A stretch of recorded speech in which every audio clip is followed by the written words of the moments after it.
Olá, eu sou Cláudio Dias Batista, esse é o Debate Jurídico. Hoje vamos falar sobre crimes na internet, ofensas pela internet. E para falar sobre esse assunto, nós temos em nossos estúdios a doutora Milena Oliveira, o doutor Murilo Padilha Zanetti e a doutora Marcela Patekoski. Nas ruas da cidade, Rafaela Miranda. Oi, doutor Cláudio, nossa pergunta de hoje é: você sabe se é crime xingar alguém pela internet? Depende. Então, pelo que eu sei, existe um certo xingamento que pode, e tem um outro tipo de xingamento que é tipo um crime virtual, que é tipo uma ofensa, que daí dá processo e dá tipo essas coisas. Acho que pode dar um processo sim, e é uma coisa muito errada.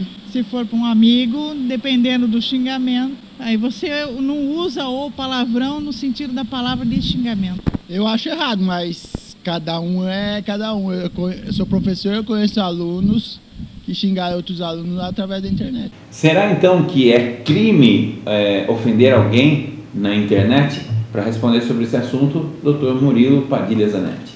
Então, doutor Cláudio, muita gente acha que na internet é uma terra sem lei. Lá pode tudo, você pode falar mal da pessoa, pode imputar um crime para ela, pode fazer o que quiser, mas não. Fazer ofensa na internet é igual falar pessoalmente, escrever no jornal. Qualquer lesão que a pessoa sofrer pode ser indenizada. Você sabe que isso me fez lembrar aquela brasileira que está estudando em Los Angeles. Você lembra dessa história? Eu lembro sim do caso, foi um caso bem curioso que teve, que era uma época que ainda a internet não era nem tão divulgada ainda, já faz 10 anos mais ou menos que aconteceu, que foi o quê? A nossa cliente levou o laptop para ser arrumado numa assistência técnica e lá contém algumas fotos íntimas dela com o namorado. O técnico pegou as fotos, divulgou elas na internet e as fotos caíram na escola dela. Todos os amigos já tinham a foto e ela foi a última a saber. Levou muito constrangimento, teve que mudar de escola, mudou de escola. Nessa escola a diretora chamou ela também, deu mais constrangimento, teve que explicar a situação e ela sofreu muito. Só conseguiu acabar isso quando conseguiu eliminar para que fosse tirado todas as fotos da internet. Isso aí lembra muito o caso da Carolina Dickmann, né, doutora Marcela? Sabe fazer um resumo dessa história? Esse caso, na verdade, é um caso recente, bastante recente. Foi bastante divulgado na mídia. Aconteceu que foi um caso bem parecido. Ela levou o notebook dela para arrumar e teve algumas fotos íntimas divulgadas. Causou um grande transtorno na vida dela. E, em decorrência disso, foi inclusive sancionada uma lei pela presidente Dilma, que ganhou o nome de Lei Carolina Dickmann, que visa regulamentar essas situações na internet para responsabilizar os culpados, os ofensores. Eu tenho conversado bastante com advogados especialistas em direito digital. O que esses advogados dizem é que, na verdade, os crimes estão todos previstos no Código Penal, né?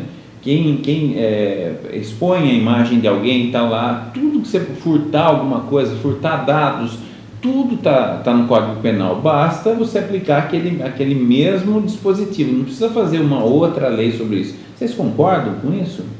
Eu acho que o importante também foi nesse caso, foi que o governo olhou e falou assim: temos que marcar para a população um basta.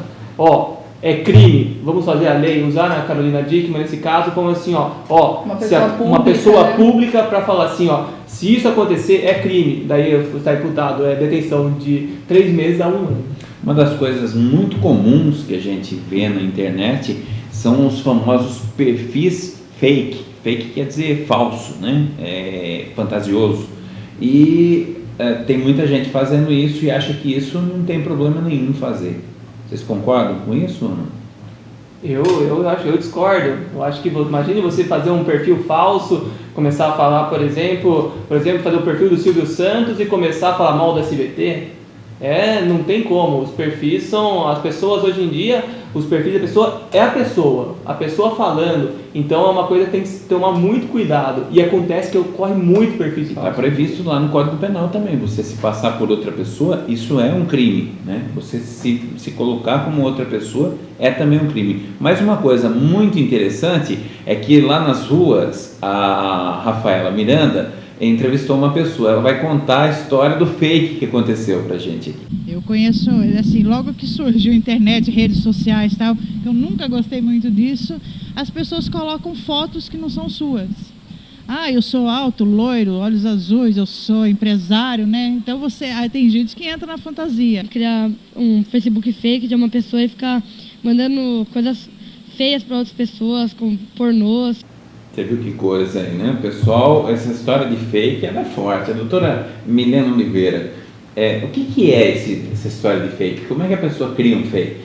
Bom, criar um fake é você criar um perfil como se fosse de outra pessoa, mas você está mexendo com o nome, criou um perfil de outra pessoa, né? Colocou o nome de outra pessoa, usou foto. Tem alguma história que você lembre sobre isso? Tem uma cliente nossa, ela teve um perfil no nome dela divulgado, denegriu a imagem dela, da família dela, foi colocado como se ela estivesse oferecendo para fazer programa. E ela só conseguiu solucionar depois ela ter entrado com uma ação, pediu uma liminar para que fosse retirado aquele perfil da internet. Olha só que loucura que é esse negócio de usar a imagem, né? Há uns meses atrás, uma pessoa na internet pegou uma foto minha, colocou no perfil dele, né? E era um integrante de uma igreja, ele usava para pregar o evangelho com a minha cara, a cara dele não estava ajudando, e ele começou com um nome completamente diferente. E daí ele só resolveu tirar depois de uma cliente nossa que era da mesma igreja dele, foi lá e convenceu. Quer dizer, não foi preciso entrar com a liminar, né? Ela falou assim, olha, você está pregando uma coisa, a verdade, e está querendo pregar a verdade mentindo, colocando uma outra cara. Aí ele falou, tudo bem, então eu vou tirar. E na verdade ele colocou a foto de outra pessoa, ainda não colocou a dele, né? Enfim, o pessoal acha que fake passa batido isso. Eu vou falar aqui com o Dr. Murilo Zanetti sobre uma coisa interessante. As pessoas acham que a internet não deixa rastro, e deixa, né, doutor? E deixa rastro. A pessoa faz esse fake, o IP dela, que seria o CPF dela, o endereço dela, fica gravado. Então você consegue saber da onde saiu aquele fake, quem fez, qual foi o computador.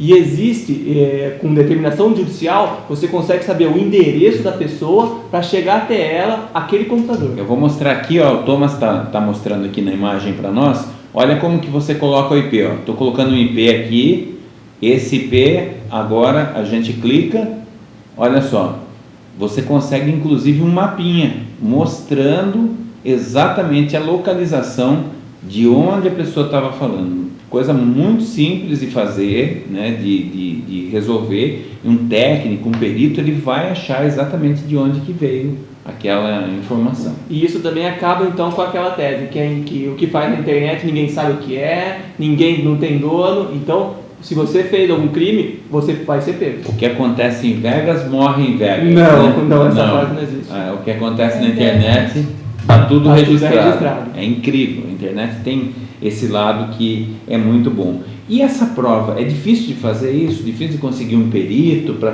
conseguir ir atrás e resolver esse problema, doutor Murilo? Então, na verdade, precisa de alguns especialistas para fazer essa prova. Não é todo mundo que vai conseguir fazer, por quê? Porque a internet, por mais que ela já esteja já uns 15, 20 anos já, não é todos que ainda que conseguem saber ela. Existem escritórios já capacitados, especializados nisso, escritórios de advocacia, e também alguns técnicos que conseguem fazer essa prova. Mas é uma prova basicamente simples, mas porém um especialista que necessariamente faz. Que tem que fazer, tá bom.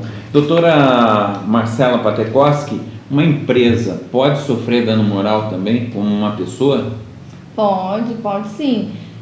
Principalmente agora com a divulgação assim, tão grande da internet, as empresas também estão sujeitas a sofrer esse tipo de dano, né? Principalmente divulgando informações inverídicas, falando que a empresa age com má fé, que é uma empresa às vezes fantasma. Muitas vezes isso não é verdade e a empresa pode se defender querendo uma indenização por danos morais. Pelo dano moral sobre esse dano causado. Interessante. E as pessoas também podem pedir dano moral, doutor Murilo? As pessoas também, as que sofreram dano a conteúdo do desabonador, pode ir até lá ao judiciário e conseguir o dano moral. E quanto que dá isso de dano moral? O dano moral, o patamar dele está dizendo de 7 mil a 15 mil reais. Ok. E isso assim causa ganha? Não, não é causa ganha, isso você tem que ser comprovado, por isso que precisa da prova técnica especializada, você conseguir provar, mostrar o vínculo, mas o que eu posso garantir para você é, se você tem um conteúdo que você não disponibilizou, não tem autorização, é possível retirá-lo da internet. Ok, então nós aprendemos aqui hoje que na internet, tudo que passa pela internet acaba ficando registrado, realmente tem um registro disso, que através desse registro é possível retirar tudo que foi colocado, através de uma liminar, conseguir você, ou pelo menos uma boa parte você consegue retirar, e que a pessoa que está sendo prejudicada pode cobrar eventualmente danos morais, pode receber uma indenização por aquilo. Uma pessoa que tem intimidade divulgada, na verdade, eu acho que nada paga isso, né? Nada paga. Mas o processo judicial é uma maneira de atenuar, compensar, ou pelo menos mostrar didaticamente para a pessoa que fez que ela não pode seguir esse caminho. Ok? Muito obrigado pela participação, doutora Milena, doutor Murilo e doutora Marcela. Nós voltamos na semana que vem com mais um debate jurídico. Um grande abraço para você e até lá.